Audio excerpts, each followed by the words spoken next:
Hello guys, আসসালামু আলাইকুম। এবার তোমাদেরকে দেখাবো মতিঝিল মতিঝিল পার্ক। তো আমাদের এলাকায় যেরকম পার্ক থাকে, তো এটা একটা পার্ক, মতিঝিল পার্ক এই নামটার। তো অনেক বড় অনেক বড়, আমাদের পার্কগুলো যেরকম ছোট হয়, তো এটা তার থেকে অনেক বড়, ধারণার বাইরে এতটা বড়। তো দুদিক থেকে এই যে সুপারির গাছ, তো গোটা পার্কটা জুড়ে এই গাছগুলো দিকে, মানে রাস্তার দুদিকে এত সুন্দর লাগছিল দেখতে। তো কি বলবো, এখানে অনেক কিছু খেলনার জিনিস আছে। আর এখানে দেখো কত রকমের ফুল।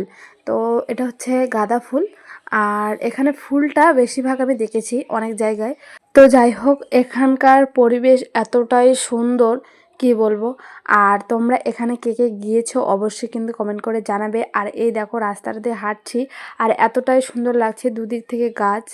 আর রাস্তার মধ্যে একটা পাতাও পড়ে নেই, এতটা পরিষ্কার হয়ে আছে। তো দেখো এই যে এখানে একটা বড় ফুল বাগান, গোলাপ ফুলের বাগান, তো অনেক বড়। তো দেখো, দেখি মানে কি বলবো, তুলতে ইচ্ছে করছে কিন্তু তোলা যাবে না, ওখানে সাইনবোর্ড দেওয়া আছে, আবার গার্ডও আছে। তো যাই হোক, আর এখানে দেখো ট্রেন যাচ্ছে, প্রত্যেকটা পার্কে যেরকম ট্রেন থাকে এখানেও একটা ট্রেন আছে। তো দেখো এখানে তানজিলা আর তামিম খেলছে, খুব এনজয় করছে, আমরাও খুব মজা করেছি। তো ওকে, খোদা হাফেজ, সবাই ভালো থাকবেন।